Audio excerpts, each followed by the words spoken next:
दुर्गा परसाईले पाथिभरा मातासँग कसम खाएका रहेछन्।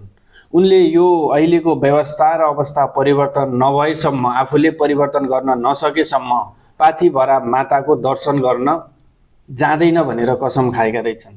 एकछिन यो भिडियो सुन्नुहोस् है त। मैले त्यो भनेर मैले माता दुर्गा माता पाथिभरा मातामा कसम खाएर मेरो 83 वर्षको आमाको हात शिरमा राखेर म जतिखेर मर्न पनि सक्छु, म नफर्किन पनि सक्छु आमा भनेर म हिँडेको मान्छे। र यो व्यवस्था परिवर्तन गर्न सकिनँ भने म तपाईँको दर्शन गर्न आउँदिनँ भनेर म पाथिभरा माता दुर्गा मातालाई भनेर आएको मान्छे। म यो व्यवस्था परिवर्तन भएन भने ती माताको अनुहार हेर्न जान्न फेरि पनि भन्दैछु। म सत्यनिष्ठवादी मान्छे हुँ। म एउटा योगी हुँ, पहेँलो लुगा नलगाएको योगी हुँ। मलाई केही चाहिएको छैन। तर सबैजनाले के हिक्का राख्नु पर्यो भन्दाखेरि दुर्गा परसाई कसैको गोठालो होइन। दुर्गा परसाई कलियुगले खोजेको एउटा आँधी बेहरी ल्याउने मान्छे हो।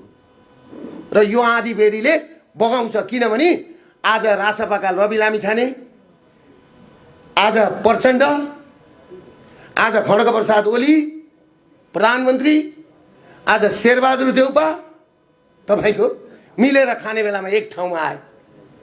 हिजो रवि लामिछानेलाई म पनि भन्छु, हिजो तपाईँलाई त्यत्रो लात हानेर खेद्दाखेरि, तपाईँलाई लगेर त्यत्रो थुन्दाखेरि तपाईँको लागि बोल्ने हामी थियौँ।